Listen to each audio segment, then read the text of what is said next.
Biceps tendonitis. Let's touch on that in this video.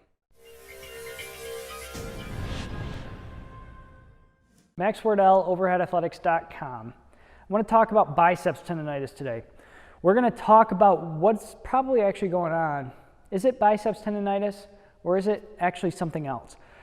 And we're also going to talk about some ways in which you can try to remedy what we're seeing going on here. What is biceps tendonitis? Basically, any sort of tendonitis is an inflammation of the tendon, or more likely the tendon sheath. There's a sheath around the tendon. A lot of times we call it synovitis. Basically, on this sheath, there is some amount of inflammation. Well, we see biceps tendonitis from time to time in our younger athletes in our athletic population, and this stuff goes away rather quickly. Well, what about when it lingers and it sticks around and we have this kind of achy soreness through here? Are we actually dealing with biceps tendonitis? Or what about when, I'm a younger guy, but I'm having, this feeling right in here whenever I throw, and I want to say, okay, what is that when I throw that's really causing the problem? And I'm going to tell you, it's probably not the biceps tendon unless you've had a severe amount or a ton of degeneration.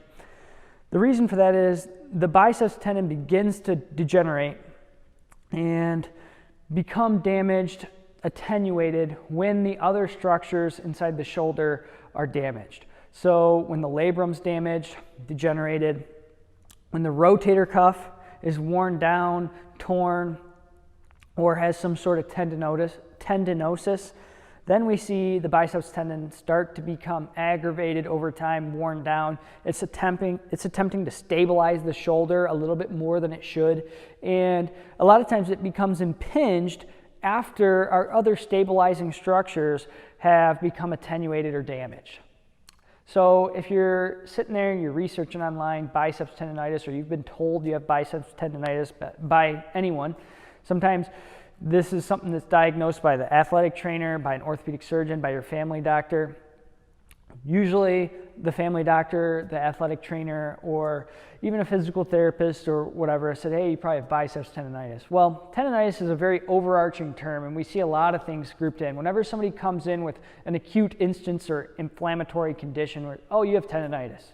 Oh, yep, you have tendonitis. Well, rarely do we actually see tendonitis become a problem long term, and a lot of times when people are told they have tendonitis, it's not necessarily tendonitis.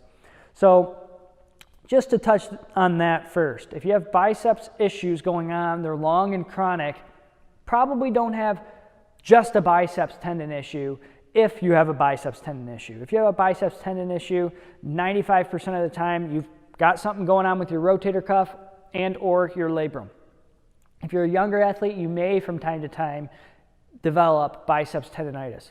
A lot of the younger athletes that come into the Overhead Athletic Institute with biceps tendonitis actually have anterior apprehension of the shoulder, where the ball slides a little too far forward in the socket as their arm lays back. So they have a little bit of this, stretching of the front of the shoulder, and then they're diagnosed with biceps tendonitis. Sometimes we see labral tears that come in diagnosed as biceps tendonitis. So these things aren't uncommon. Number one, you probably don't have biceps tendonitis if you've been dealing with this problem for a long period of time. If anything, you have other issues in your shoulder and biceps tendinosis, which is a degenerative condition. If you're younger, you may have biceps tendonitis. In that case, rest is going to be your primary modality to improve the condition. Rest, then gradual return to a couple exercises that I'm going to show you in this video. If you have tendinosis, we're going to follow a different progression, and we can talk more about that in future videos. So let's say you actually have biceps tendonitis. You have an acute instance. We're going to try to protect the anterior part of the shoulder because that may be implicated as well. You may have some anterior shoulder stuff going on, front of the shoulder, shoulder joint. You may have some rotator cuff impingement, those things going on. So what we're going to do is 2 exercises that you can start to load the biceps tendon after you've rested. So if you're watching this, hey, it's killing me right now, you're going to rest for 3 weeks before you do any of this stuff. Then we're going to start with a little bit of activation in an isometric position of the biceps tendon. And then we can teach the biceps to work throughout its full range. Let's get into our first exercise. We're going to do an isometric activation of the biceps here. I've got this attachment point of a decently strong band, but you start very light. This is about a quarter of what I could actually do for this exercise, and I got it attached approximately shoulder height. It's approximately shoulder height. Now I'm going to take the biceps into a favorable position to start. I want to load the joint, or the muscle I should say, in a favorable position to start. Then I can start to work on extremes of range of motion. The biceps is going to be strongest in its mid-range. So that's where I'm going to start to apply load to the tendon. I'm going to do this at 90 degrees with the tendon in line. I'm not going to externally rotate back this way very hard. I'm not going to do it down here where it has a large potential to elongate excessively at the shoulder. So I'm going to shorten the biceps this way and this way, and approximately 90 degrees. Now all I have to do to activate the biceps is just lift up a little bit. Now I'm activating this biceps at a decent contraction here. And I'm going to hold this 8 seconds. If it feels like it's pulling inside the shoulder, maybe you have some potential labral issues going on, we're going to get an attachment lower down. So now I have an attachment lower down here, and I'm going to apply a biceps load down here. Like I said, maybe I might elongate the biceps tendon more at the top, but I'll also protect. And you see my arm is out in front of me. So I'm in this position. I'm not back here. I'm not super far up high. And I'm training the biceps down here with an isometric contraction. The same thing is right there. Isometric up here. Down low, I train the exact same fashion. This protects a slap tear probably a little bit better, because up here the force pulls on the, superior part of the labrum a little bit more, pulls it anterior a little bit better. But down here it doesn't. It elongates the tendon a little more, so there's a give and take to both.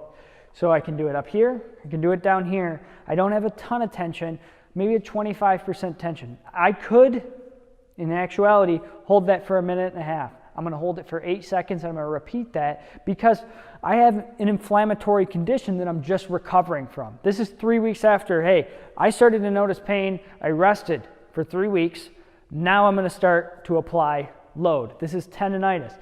Keep in mind, this isn't a chronic condition. We wouldn't do a ton different in our tendinosis case, except we need to do some different things to actually analyze and look at the shoulder joint itself. So there, maybe I'll do this 8 sets of 8 seconds. Do the same thing up top. Then we say, okay, I've seen a lot of things where people are doing all sorts of bicep stretching.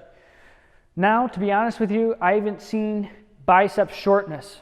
I just don't see it. It doesn't happen a lot.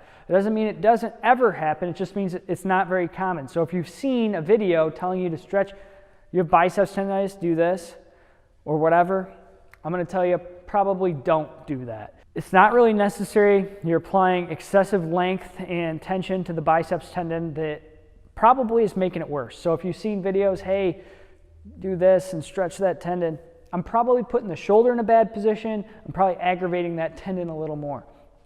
So I start with rest. I do some isometrics. Once I've done some isometrics, I can do some eccentrics. So what I do is I take 2 hands, curl, and then I let it elongate. And maybe I do it in this range. If I feel good and I feel like I can do more range, I'll do it down there. Curl, let this one elongate.